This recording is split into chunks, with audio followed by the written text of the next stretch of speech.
What if I told you about a guy who was an NBA All-Star, an Olympic gold medalist, won the Most Improved Player award, and was considered one of the NBA's best small forwards? Just completely disappeared one day. That's what happened to our guy, Danny Granger. One day he was averaging 24 points per game and winning gold medals, and the next day he was kind of gone. So how did this even happen? Where did he go? And where is he now? Well, to figure this out, we got to go back to the beginning where this whole thing started. Granger began his college basketball journey at Bradley University. From the start, he proved himself as a standout player. As a freshman, he was named Missouri Valley Conference Freshman of the Year, an honor that highlighted his immediate impact. He led the team in multiple statistical categories, showing his ability to contribute in scoring, rebounding, and defense. Despite his early success, Granger faced challenges with the coaching staff and felt dissatisfied with the team's direction. Midway through his sophomore year, he made a difficult decision in deciding to transfer, hoping to find a new program that aligned better with his goals. Granger's transfer to the University of New Mexico turned out to be a pivotal move in his career. Once eligible to play, he quickly became the team's leader, excelling in scoring, rebounding, and blocking shots. His skill set and leadership transformed the team, making him a competitive force.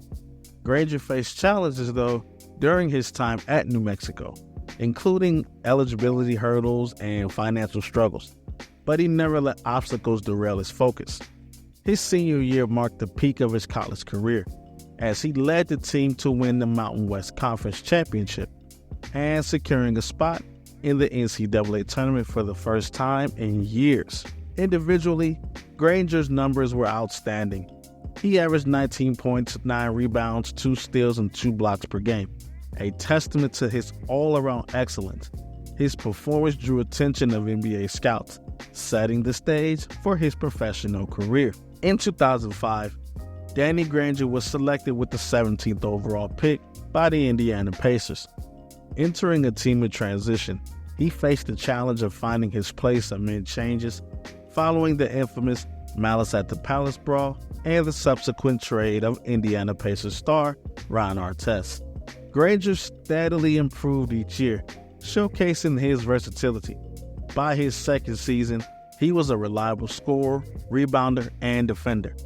As the team dealt with injuries and roster changes, Granger took on more responsibility, stepping into more of a leadership role.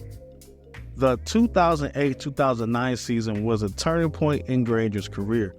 With veteran Jermaine O'Neal no longer the centerpiece of the team, Granger emerged as the Pacers' primary option on offense. And he had a career year, averaging 25.8 points per game, the most by an Indiana Pacer since Billy Knight in 1977, which also ranked him among the league's top scorers. Granger's efforts were recognized league-wide, and he earned his first All-Star selection and won the NBA's Most Improved Player award, cementing his status as one of the NBA's rising stars.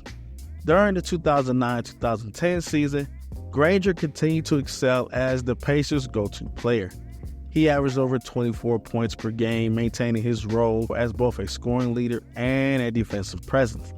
Despite his individual success, the Pacers struggled as a team, lacking depth and dealing with frequent injuries to key players. Granger's ability to perform at a high level, even in difficult circumstances, is what made him a fan favorite and a respected figure in the NBA. As Danny Granger entered the latter stages of his prime, the Indiana Pacers underwent a significant transformation, with the team focusing on building a more well-rounded and competitive roster. A key part of this shift was the drafting of Paul George in 2010, which began to change the team's dynamic.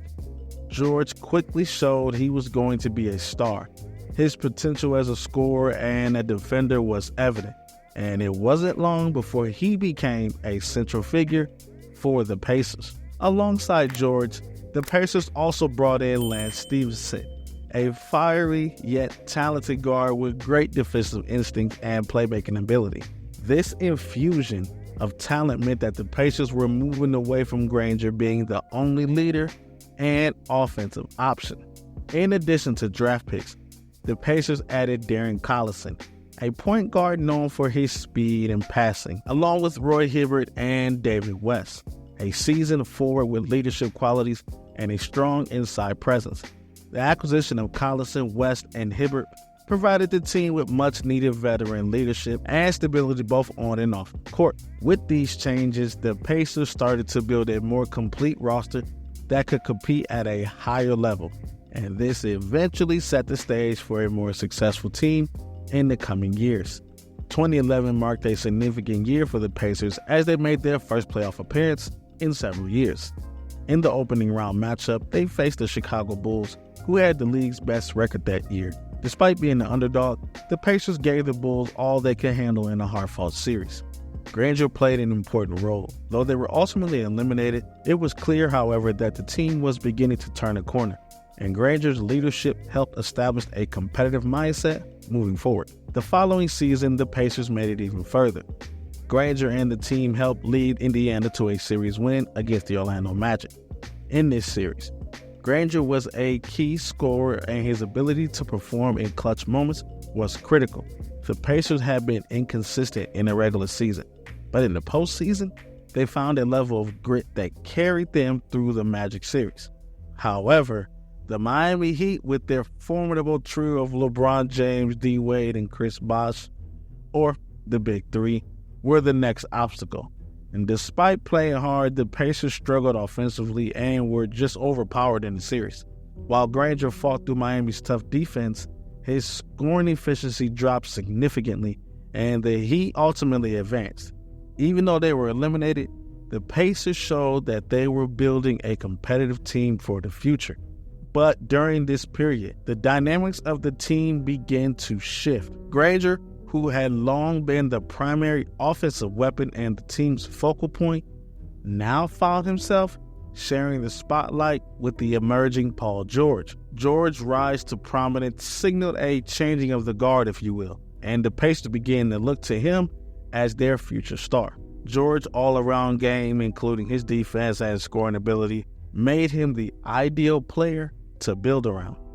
For Granger, the shift wasn't easy, as his role on the team began to change. He had to adapt. While he remained a valuable veteran presence, he was no longer the centerpiece on offense.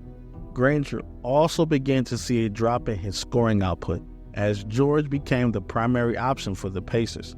At this time, Granger took on more of a mentoring role, helping guide the younger players and providing leadership in the locker room. His transition from main star to complementary piece wasn't without its challenges, but he handled it with professionalism, understanding that the team's success was more important than his individual accolades. The next chapter in Granger's career was marked by a series of unfortunate injuries that significantly impacted his playing time and performances. Patellar tendinosis, a chronic condition involving the tendons around the knee, began to affect Granger's ability to play at the level he had in the previous years. His knee problems were severe enough that they caused him to miss a significant amount of time during the 2012-2013 season. The condition required surgery, and even after undergoing the procedure, Granger was never able to fully return to his previous form. The injury was a huge setback for Granger, who had built his entire career on his athleticism, scoring, and defensive abilities. As the 2013 season wore on, Granger found himself relegated to a bench role. His chronic knee issues, coupled with the rapid development of Paul George, led to Granger losing his starting spot. In 2014, after the Pacers had decided to move forward without Granger, he was traded to the Philadelphia 76ers. His time in Philadelphia was brief, and I mean brief, as he was bought out of his contract 6 days later. From there, Granger joined the Los Angeles Clippers for a short stint, but he was no longer the player he had been in his prime. His persistent knee problems continued to limit his ability to contribute at a high level. After his time with the Clippers, Granger signed with the Miami Heat, hoping to bring his veteran experience to a team looking to contend. However, His body just wasn't able to hold up, and he was traded once again, this time to the Phoenix Suns and eventually the Detroit Pistons. But he never played a game for either team, as it was clear that his career was nearing the end.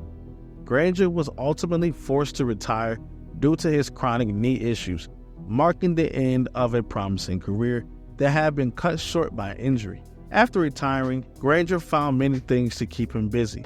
Things like helping run Dribble to Stop Diabetes and continuing to be invested in his real estate business.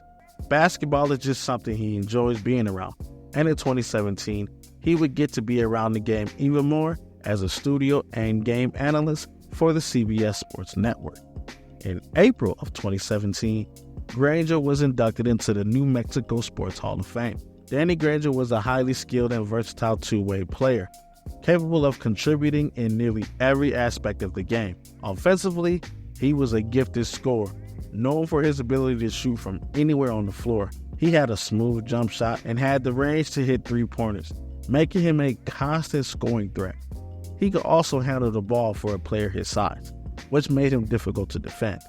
Whether it's driving to the basket or creating his own shot, Granger showed a level of offensive talent that made him one of the league's most effective players in his prime. Defensively, he had the ability to guard multiple positions, using his size, athleticism, and basketball IQ to disrupt opponents. Whether it was blocking shots or stealing the ball, he can make a big impact on both ends of the court.